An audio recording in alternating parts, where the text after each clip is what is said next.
We have some new faces, and we have some of our favorites who are really regular attendees back on. So welcome everybody to the Bridge Club tonight. We're really happy that you've chosen to spend some time with us this evening, and we have a really fun conversation that's going to take place and should be very intriguing and get a lot of commentary going from the crowd as well. So as we speak, feel free to put something in the chat if you wish. Raise your hand if you have a comment. I know Mark is going to give a couple of opportunities for you guys to weigh in, and then we'll have plenty of time at the end in the after party to ask a lot of questions as well too. So, you know, feel free to contribute to the conversation. So for those of you who have not been here before, we do record our sessions for our all access members. Those are the people who pay so that they can access the content at any given time. So just know that you are being recorded, but we promise to not hold anything against you.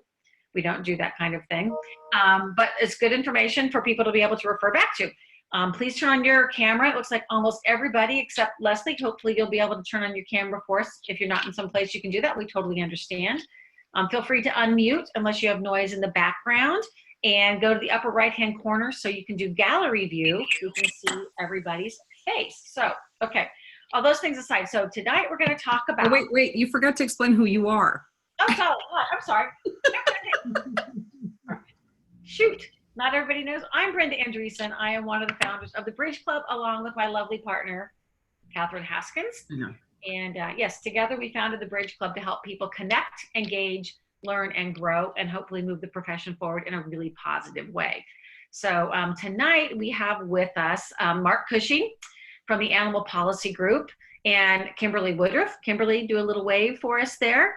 From Mississippi State University. Yep. So we're going to talk about the dog shortage, which I think is really fascinating. I didn't think about the fact that it might become an issue within the United States. But obviously since 2017, 2018, there's been some really interesting data that has been published on the subject. And Mark and Kimberly are really engaged in it. So without further ado, Mark, I would like to ask you to please kick off the evening with our toast, and let's get into the conversation.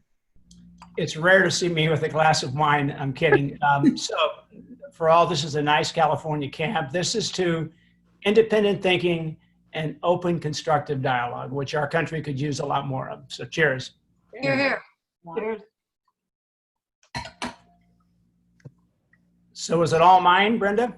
Take it away, Mark. You Right. can go. So thanks, everyone. And I've been in the profession, the animal policy world, for 15 years. And about 5 years ago, after 2 or 3 years of a lot of sidebar conversations, I began to piece things together, in my own mind at least, and realize how interesting. We live in a world of data surrounding everything we do. We make very few decisions, whether it's selecting a restaurant or a college or whatever it might be, without data driving that decision. And I turned to my colleagues, which range from deans of veterinary colleges to CEOs of major practices in pharmaceuticals and so forth, VMA executives like my friend Michelle from Nevada, all these quality people. And everybody had the same answer to this question. Do we really have any data? Do we know how many dogs we have, where they come from, what the supply looks like, and where we might be in a year, 5 years, or 10 years? And if you think about any consumer products company or world, trust me, Nike knows what's happening in 5 years and 10 years, and the car dealers do, and so forth. And I'm not saying you compare a pet to a car, but the point is, in a consumer world, we all kind of have these thoughts and hunches, but we didn't have any data. So 5 years ago, I was able to work with the Pet Leadership Council, and we dove in to try to figure out the answer to the question, do we have enough dogs? By the way, the outcome of that study, which Kimberly Woodruff and her Mississippi State team were critical to, led to probably the only time dogs have been on the front page of the Washington Post, with the headline on February 8th of 2017, is America running out of dogs, which is not a story you'd expect in the Washington Post. And if you look at human medicine, there's data everywhere, but we don't have pet birth records, we don't have pet death records, we don't have pet records in between. with the exception of the Banfield data that gets shared in their report. So we jumped in. And I want to start with some good news. Our study, there were two major studies we did. The most surprising piece of news, at least to me, because I was increasingly of the view we do have a shortage, which you'll hear about.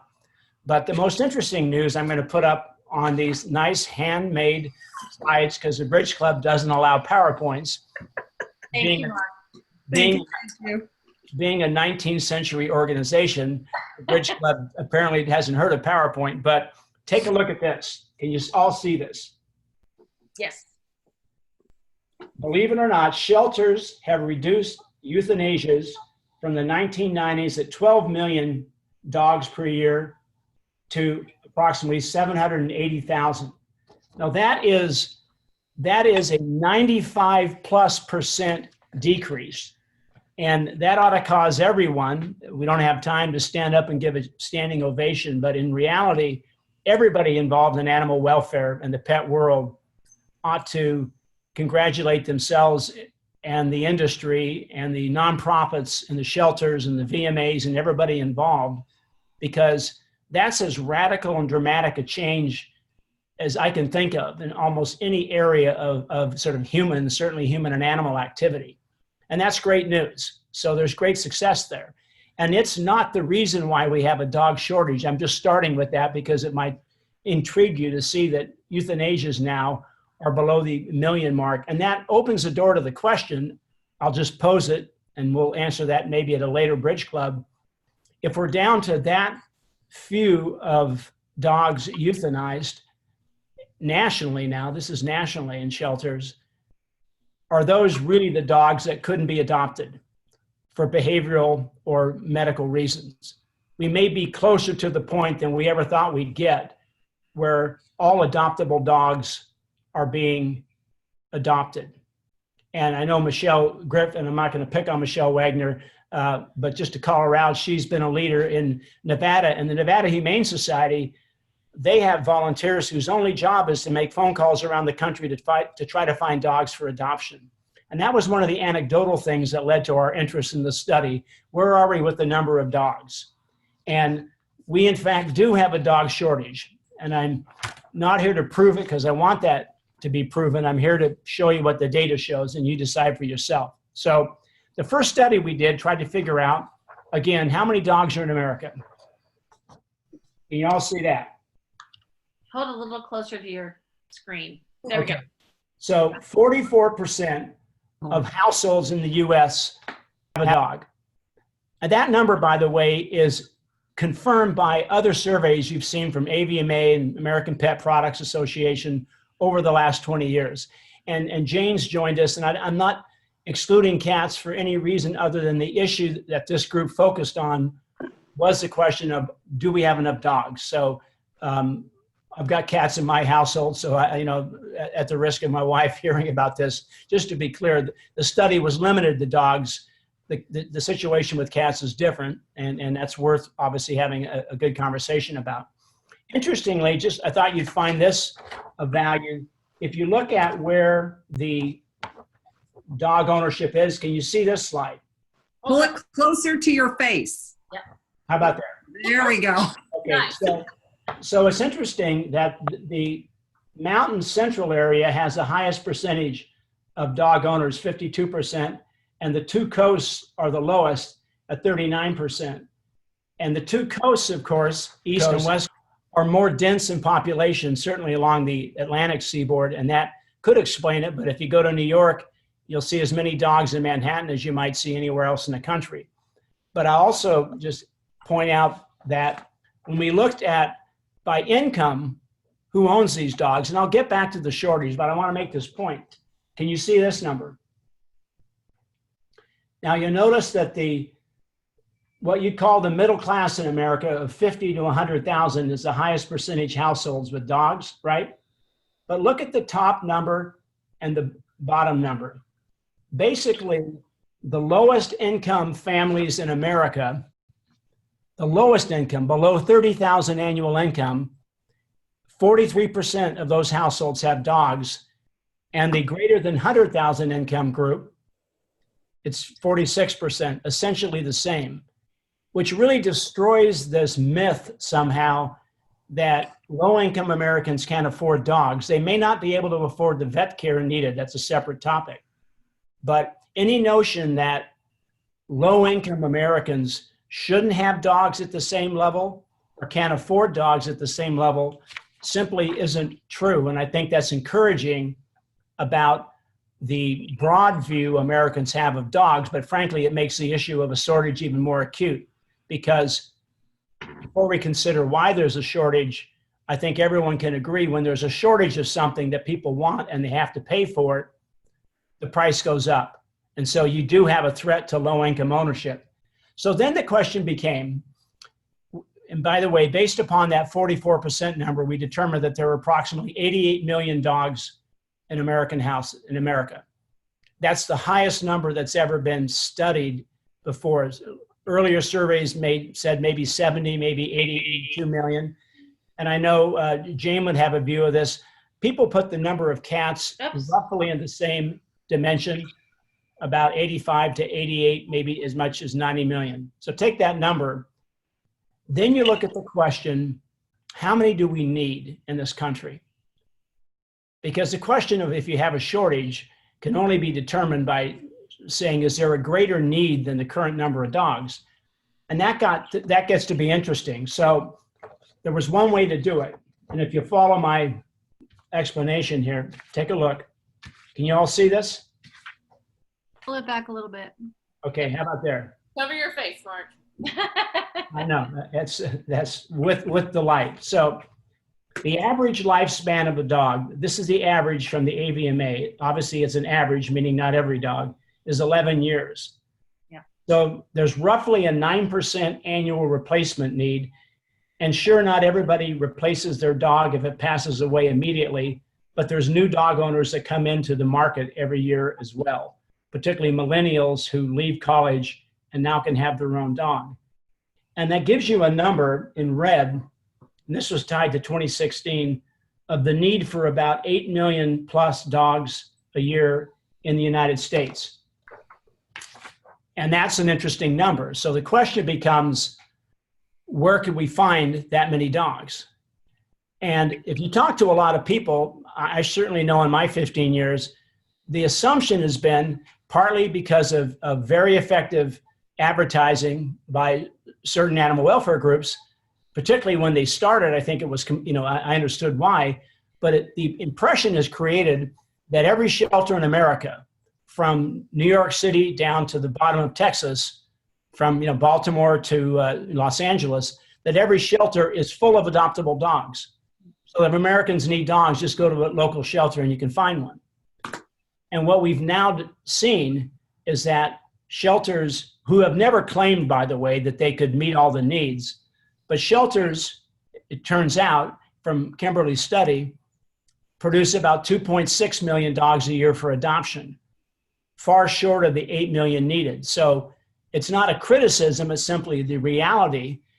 And you can test it for yourself, not in every shelter in America. You can go in the deep South, you can go into parts of LA, and you'll see shelters full of dogs. But if you go in on a Monday in Newark, in Boston, in New York City, in Chicago, in Portland, Oregon, in Seattle, in San Francisco, in Denver, down Friends League, you go in on Monday and the dog kennels are pretty close to empty, except for dogs that can't be adopted. So there's this cycle now. And what was interesting was that if you take the other sources that we have about where dogs come from, you'll see that if shelters can produce about 2.6 million, and AKC breeders produce about 1.2 million, and hobby breeders from the best data are about 1.8 million, that all adds up to about 5.8 million dogs. Mm-hmm. And that leaves a deficit of 2.3 million. Now, can you prove that deficit? We don't have a dog census, all right? You're never going to get to prove that until we have a census in the United States that asks questions about pets, and Congress hasn't been willing to do that. But based upon that data, you have to ask yourself, where do those 2.3 million come from? If there's that great of a need and people are finding dogs, where do they come from? And realistically, there's either a shortage, in fact, and that may be reflected in the increasing price of adoption at shelters and the increasing price of private purchase prices for dogs, or it means that the foreign sources, the imports, are much greater than people think. In 1 year alone, the US government said 28,000 dogs came into the US and 280,000 dogs came into the US. And that was customs with the same data. But I'm not talking here about dogs that walk in the front door with papers. There are now a lot of people thinking there were over 1 million plus dogs that come in from illegal sources, or at least do not come in legally. They come in train loads or in cargo ships or in the body of a plane and don't have the papers, in many cases aren't 4 months old and haven't been vaccinated. So there are those issues. And the reason why I thought it was a topic that Brenda and Catherine might be interested in is this. I don't see anybody gaining if we don't have enough dogs, unless you're a person that hates pets, unless you're a person that believes there shouldn't be pet dogs. Nobody gains by the lack of enough dogs. And that really begs the question of what are we going to do about it? And I want to turn this over to Kimberly Woodruff and have her share with you what her shelter medicine program does at Mississippi State and how the survey was done, because it'll tell you in 1 year, in 2015, everything that happened with shelter dogs in America. And it kind of puts it in context of how many dogs came into shelters and how many came out. Now, Kimberly, when you start talking, I'm not sure if they'll see my chart, but I'll let you talk. And then when you want my chart up, that comes from your research, I'll hold it up. All right, because you're good at that. So just a little bit about how I got mixed up, with the likes of Mark Cushing. I am the director of shelter medicine at Mississippi State, and we have several arms to our shelter program. The main focus of our shelter program is a high volume spay and neuter practice. And so we work with 26 different shelters across Mississippi. We take students into those shelters and spend time spaying and neutering those animals, letting students see what it looks like on the inside of a shelter, seeing some of the problems that they face. And so it's a great experience for our students, and they get some surgery experience, and everybody wins because the shelters get some veterinary care and some surgery on their animals. And so it's really, really good program. We also have a growing, hopefully, research arm to our program. And so Mark and I started talking about these issues and how we could look at some baseline data for what happens to animals in shelters. The thing is, you probably know this, I'm speaking to the choir here, but you know that there are no required registries for shelters anywhere in the United States. Some states require them, but not across the United States and not uniformly. And so we don't have any idea how many organizations there are. Therefore, we don't know how many dogs are entering those organizations, and therefore, we don't know what's happening to them. And so it would be really, really good for us to have some idea of what's going on inside the doors of shelters. We have some preliminary data from years and years ago, but I've talked to some of the people that come up that produce some of those numbers, and some of them have said, well, that was our best guess at the time. And so we really wanted to put some science behind this. And so Mark and Allie can tell you that they spent a lot of time looking for every shelter that we could find across the United States, every humane organization that we could find. And we came up with a list of over 10,000 humane organizations. Now, we narrowed it down from there because we came up with criteria to be included in this study. And that criteria was that those shelters or those organizations had to function out of a brick and mortar, a physical building. They had to accept animals from the public and adopt dogs out to the public. And so to be included in that, they had to meet those standards. And so by doing that, we narrowed it down to about 2,862 organizations, which also tells you that we don't even really know what kind of organizations are out there because so many of them didn't even fit.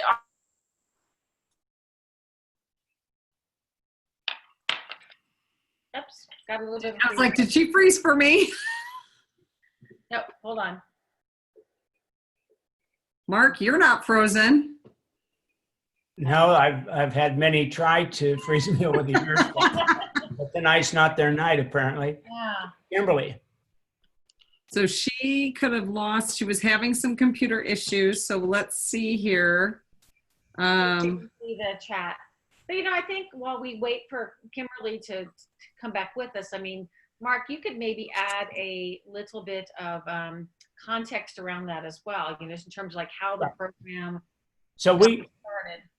our group, my animal policy group, and Allie, she wakes up at night with nightmares, remembering creating this list and removing Ricky's raccoon rescue, and everything.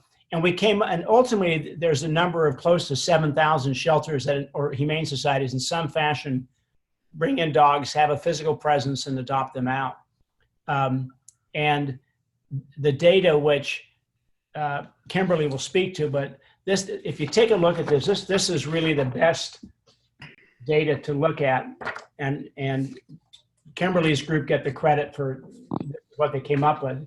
If you can see it, is it clear? Well, I think you're probably better to talk to it.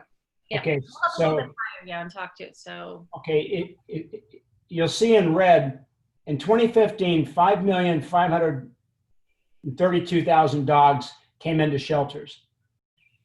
Of that number, over on the left, you'll see that 18%, or 969,000, were returned to their owners, okay? You'll see above that, 778 were transferred to other shelters or rescues. On the right, you'll see that 2.6 million were adopted out. And at the bottom was the number that I'd first shared, that 14%, or 776,000, were euthanized.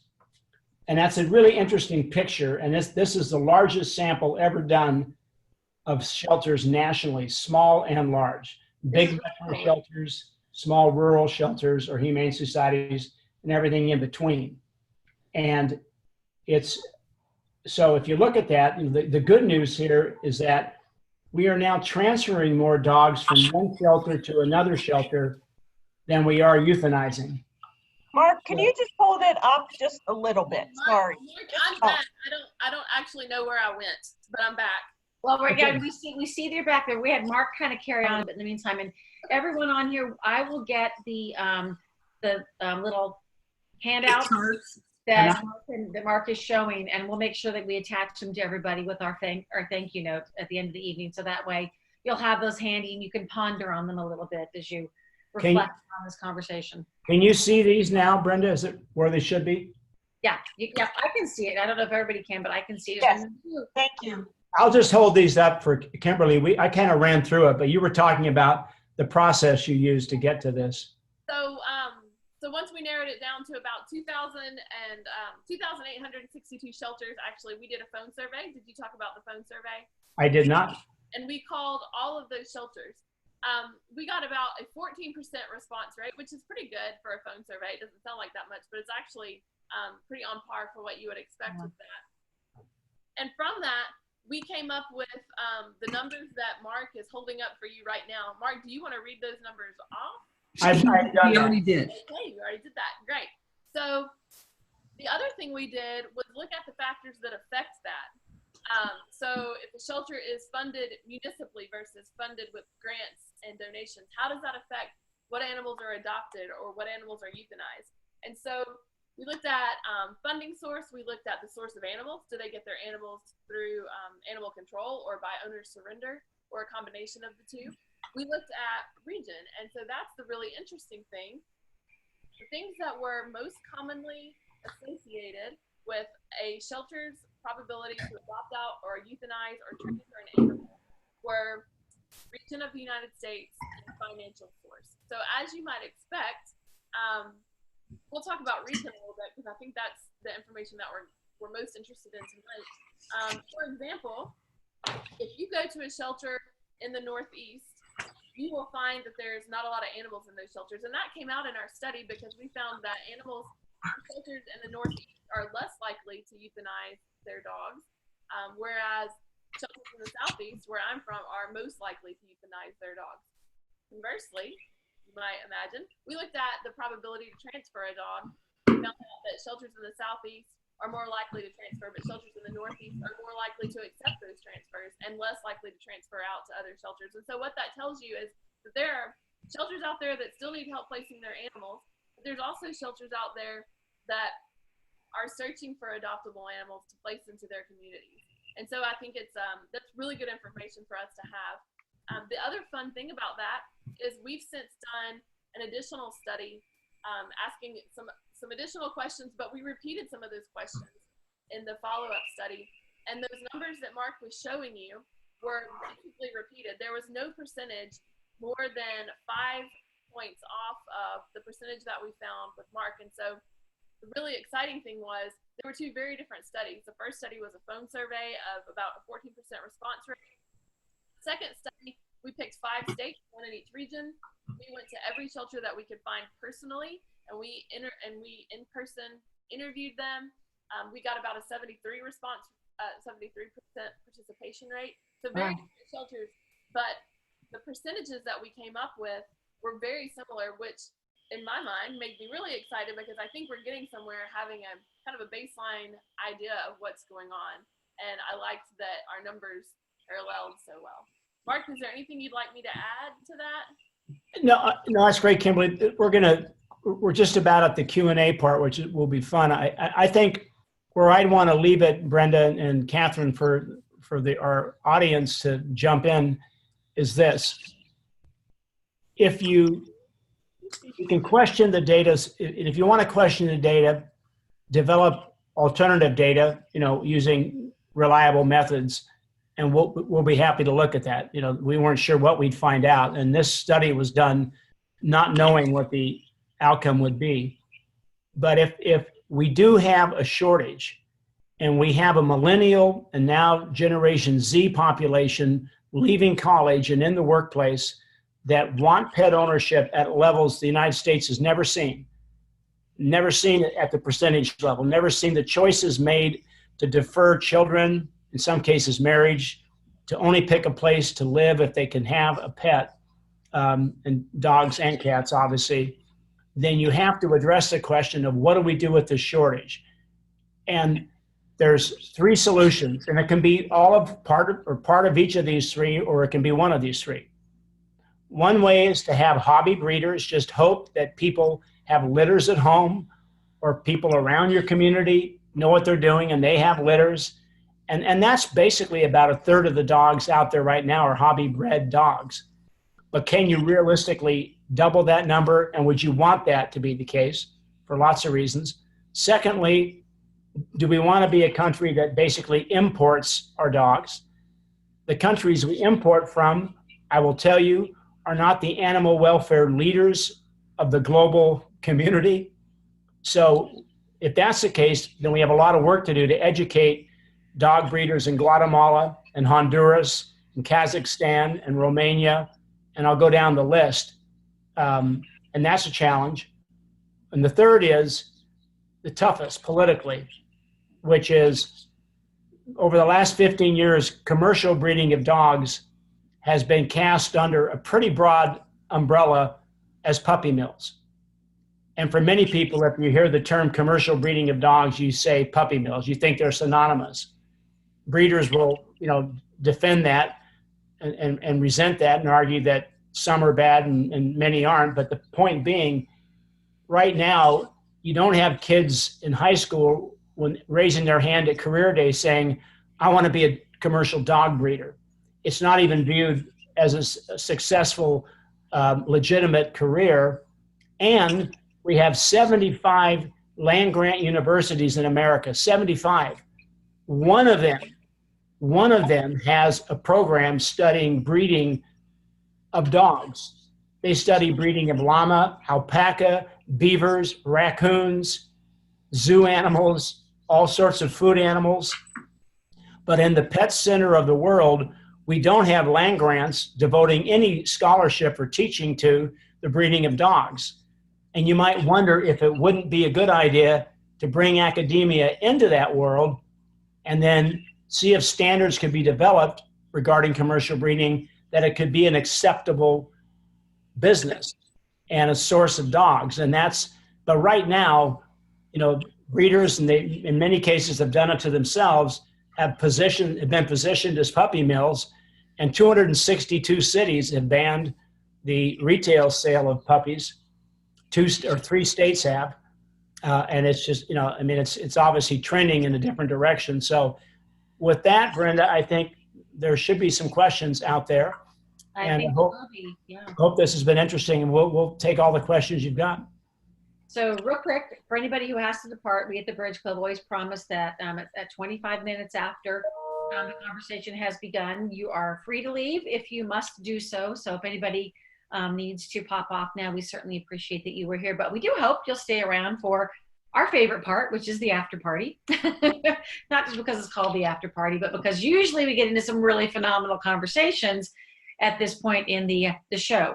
So this is when we open it up to everybody's questions, and we can have a little bit of witty banter back and forth and sharing of ideas too. So Mark and Kimberly, thank you very much for all this great information you've given us so far. And who wants to be the brave person with the first question? So to unmute, please go ahead and unmute your line so that you're not worried about that. Well, before, because I've got one, but I'm gonna let everyone else jump in first. Yeah, I know. Catherine and I usually like, oh, pick us, but it was supposed to be about you guys, not about us. So ask away. All right. Yeah. Any questions? Well, then I will get it started because I do want to talk about the impact on the veterinary. I have a Oh, go for it. You go first. I have a question. Leslie, I think you just froze. Hi, I'm down in South Texas on the border of, can you hear me? Yeah. Can you hear me? Yep. She freezes a little bit between. Got it. I'm on the, yeah, I'm in the middle of nowhere. I'm in the middle of a ranch, but anyway, I'm a certified veterinary practice manager for 3 hospitals on the Texas border. I'm going to try to get closer to my satellite. And we're one of the areas that does not have a dog shortage, but I am aware that, you know, nationally we do have a dog shortage. And my question is, how do I get the dogs that we have in our area up north so I can help the people that need dogs? Good question. That's a really good question. Yeah. Kimberly, Mark, do you guys have? Let me say 2 things and then hand it to Kimberly. Because I'm looking for places. We've got a lot of dogs. Okay, I think we could, they've got a new name now. They used to be called SAWA, Society of Animal Welfare Administrators, and it's, I apologize, Jim Tedford's the leader, but most of the shelters and humane societies in the country, Leslie, are part of this organization. If you'll email Catherine or Brenda and get it to me, I'll let them know, because there is a very organized, systematic transfer. It's happening right now. I mean, tonight it's happening somewhere across the South, the lower Southwest where you are, and the Southwest in LA, in California, and Arizona, doing just what you want. And they're transferring large numbers of dogs. Mississippi dogs go to Minneapolis. Knoxville dogs go to Buffalo. Alabama dogs go to New Jersey. They're just, and you can get in that circuit. And I think it could move pretty quickly. Kimberly, you've got experience in Mississippi with that. I do. I think you answered it really well. The best thing is to find kind of a national network. And so Mark gave you really good information. We have a transport program at Mississippi State, but it's because we had some ties through our students. It was, if I hadn't gotten kicked off the internet in my room, a story I was going to tell about a student that was from New York that went to the shelter wanting a dog, and was put on a 6-month waiting list, and then came to Mississippi State and went into the shelters and saw all the puppies needing homes. And so our transfer program grew out of her taking, 10 or 12 dogs at a time when she went home, and just sort of grew from there. And so ours is a grassroots effort that grew. So actually, Mark gave you some really good advice with that. So. Here's what I'll do, Leslie. You don't even have to worry about it. We've got your email. I'm going to send it off to both Kimberly and to Mark, and then they'll connect back with you. We'll take that out of your hands and make it easy. Yeah. And we can all feel good. We will have saved some lives tonight, right? We will have connected. Wonderful. Thank you. We'll take care of that. Other questions? Oh, it's going to happen. Yeah, it is. So one of the questions that I had, and I'll jump in on this one, is about for the impact on the veterinary community from twofold. One, the notion of when we do bring dogs from, you know, Texas, like from Leslie's area, and we're taking them up to Colorado, or we're taking dogs that are from the Northeast if they've got an overabundance there, and we're taking them to California, we're spreading diseases that we never had before. So that's one of the things that I think I'm interested in hearing while we're talking about the dog shortage, or they're coming from overseas and they haven't gotten any of their shots, and now we're bringing in new things that veterinarians haven't seen. Is that being addressed in some way? I know the Companion Animal Parasite Council is looking at it, but I was curious from your knowledge on either one of you on what this means for veterinarians and what do they have to start to look at? Mark, you want to take it or you want me to take it? You are Dr. Kimberly Woodruff. I'm a mere country lawyer, so you jump in. So, that's actually a huge thing that I'm interested in. The answer is right now there is no national guideline. There's no guidelines or official guidelines on what we need to do for that. As a result, there are, well, I'll brag on our program. We, get the animals out of shelters. They're fully vetted. They are in a foster home for 2 to 6 weeks. We know that those animals are healthy before they go to a shelter in the north. We do every screening imaginable for parasites, but not every transport program follows that. I've also been contacted by another shelter that has their own transport program, and they literally have several different shelters that come together that day. They meet in the parking lot, they put their animals on a bus, and they ship them north. And so part of the answer is I don't know what needs to be done with that, but that is a huge thing that your question was what's being done about that, and that I don't know. There are no national movements that I know of, but there should be. So there are any diseases, and the veterinarians on board would be able to tell us, that are overseas that we don't have here that that could potentially start to get spread?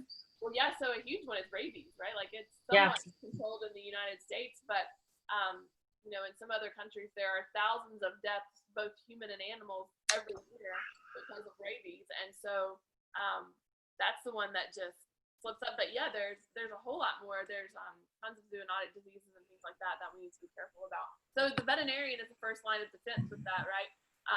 Lots of shelters have relationships with veterinarians in their town, and so it's the job of the veterinarian to make sure they understand what animals they're getting and kind of the responsibility that they have to make sure that they know about the history of the animals that they're getting. So even though nothing's being done on a national level or even a regional level, veterinarians that develop close relationships with shelters can really make an impact there just by some knowledge, some spreading of some knowledge. Does that help? Does that answer your question? It does. I think I'm looking at from the veterinarians on board of what they really need when they need to be evaluating patients coming in, and you're saying that understanding if there's been an influx of new animals. Now, granted, not always is that shelter going to be aware of it, but I think that would be helpful too. Catherine, and I don't know, was there someone that wanted to comment? One thing. Also, there's another component to this. Go ahead. It's Leslie. Yeah. Go ahead, Leslie. There's another component as well. Being down here is the shelters, because of low cost in Mexico, are bringing these dogs to Mexico to get rabies vaccinations and all their other vaccinations, and adopting them out in the United States, saying that these animals are vaccinated, when in fact legally we don't recognize the rabies vaccination in the United States if it's given in Mexico. You don't know where it's stored, you don't know how it's been, so the problem is compounded by that as well. So that's something to think about with your receiving dogs. Amanda has an interesting, a good point too about the ticks things too. So we've got the combination of the rabies and the ticks. Not good. There's actually several different disease vectors that I'm taking a look at with the CDC right now that can easily transport disease. And we don't always know everything that's hitching a ride along with some of these dogs, especially that are either being brought across or finding their way across borders.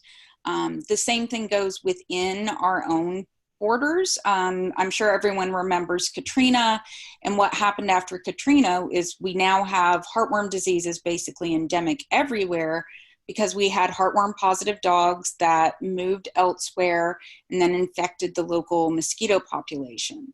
That's not to say we shouldn't transport the dogs. It's just important that we keep it in mind and that we're really smart in how we're educating our potential clients.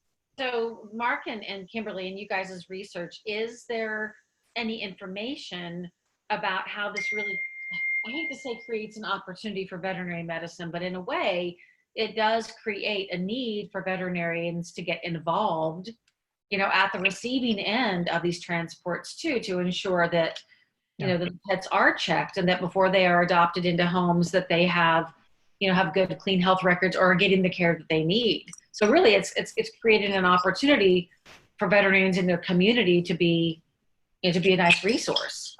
I'll take a cut and brag on Kimberly and her program. I think that the solution there, or the opportunity that turns into a solution, Brenda, is the expansion of students going through shelter medicine programs, which include shelter medicine residencies. And Mississippi State has a major program like that. Namely, where you're going to find veterinarians willing to do that, to spend the time and have an incentive, if you will, to get involved, more often than not, I think will be veterinarians already engaged with a shelter, rather than the noble practitioner who volunteers her time, and there are those. But I do think that's where you're going to have the influx of dogs that come in, and someone's got to manage, almost a herd population in some cases of 100 that come in from Puerto Rico. And I'm not picking on Puerto Rico. I'm just saying that's been a place where people at rescue groups have brought in large numbers of dogs. And you can Google that topic, everybody here, and you'll see 5 news stories in the last 8 months where 30 dogs, as Amanda just pointed out, hadn't been treated and have a certain disease.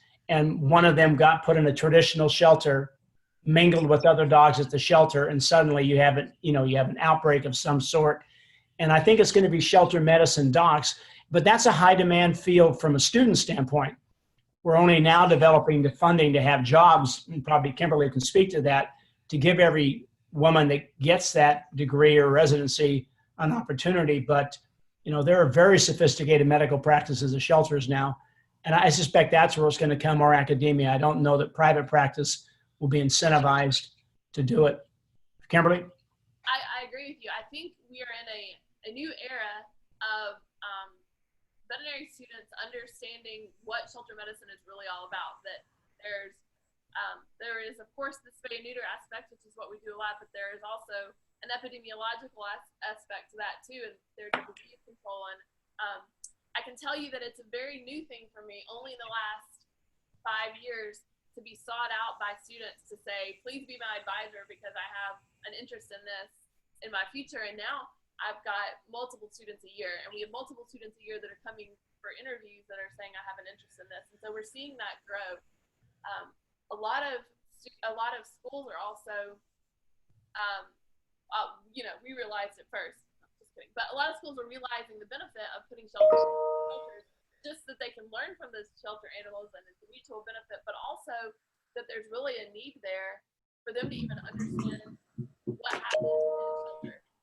For reasons that we're talking about, for being able to be the first line of defense against new endemic diseases, or even the fact that if they're going to be a clinician, somebody's going to bring a puppy to them one day and say, I just adopted this puppy, and they need to know what happened in that puppy's background. And so the good news is more and more students and more schools are seeing the need for that, the benefit for that, and more students are getting really excited about all that they can do within shelters. And so that's even its own specialty now. I'm sure most of y'all know that, but there is a shelter medicine practitioner specialty now through the American Veterinary Board of Practitioners.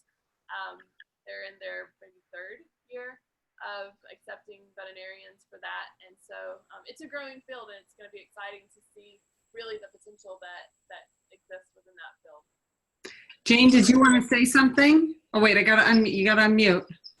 I am. Thank you. And This has been intriguing, and a couple points. Kimberly, first of all, thank you. You're passionate and so well versed on this and see the opportunities. And just thinking about shelter mess and being poised to be the first line of defense. It's important, to your point, Mark, thinking about the data, and the SIMS providers are now recognizing the need to have some of these standardized data points. And to that end, the Association for Animal Welfare Advancement, which is now the name of the organization, which was formerly known as SAWA, has a best practices committee and recently released the veterinary care in shelters under the Association for Animal Welfare Advancement. And one of the discussion points is what information is captured. So there's an attachment, an addendum to that document that has a sample of a standardized shelter pet health summary that potentially could go all the way through the sheltering pathway, from source of acquisition through animal control to transfer to adoption, so that health record, that you have that information that's longitudinal, not the least of which is source. So that's happening, and once that's adopted, what we call the SIMS providers, like PIMS, Shelter Information Management Systems, will be able to map that, and then that'll be able to be aggregated. So that's good news, that it's going to take some time.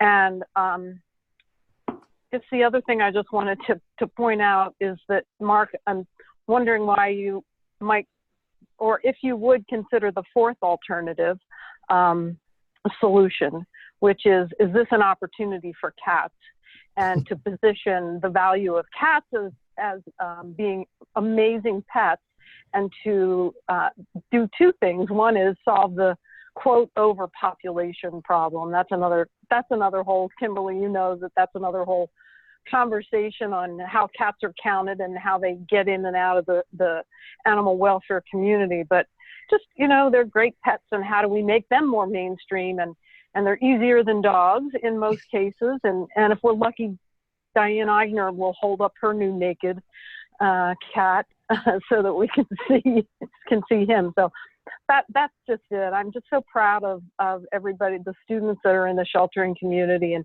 making these relationships with veterinarians, and that's what Catalyst Council has been doing, and making these connections, because it does make it better for our communities and the pets that we care for.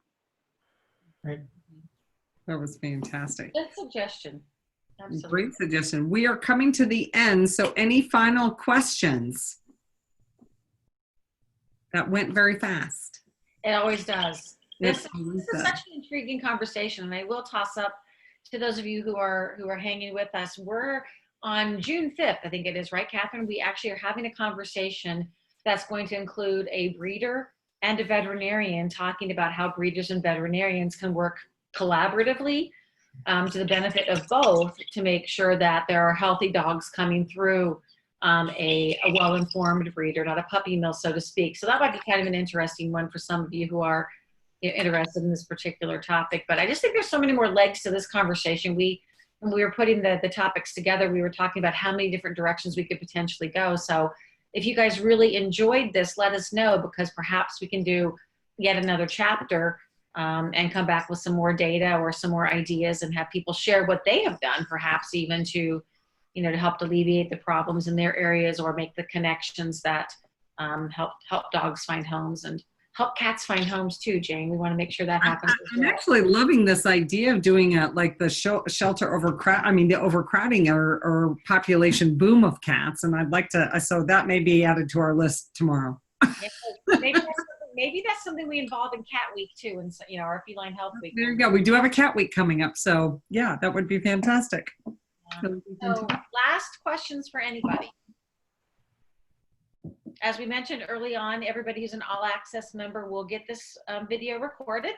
If you're not an All Access member, you can become one for just $20.19. I know I sound like my infomercial here, but I'm telling you, it's a great value. All this content and all these really good conversations, because I have to say, we do host some damn good ones. So, This has been fantastic. I have to special thank you to Kimberly and to Mark, but do you have any parting shots and then maybe an ending toast?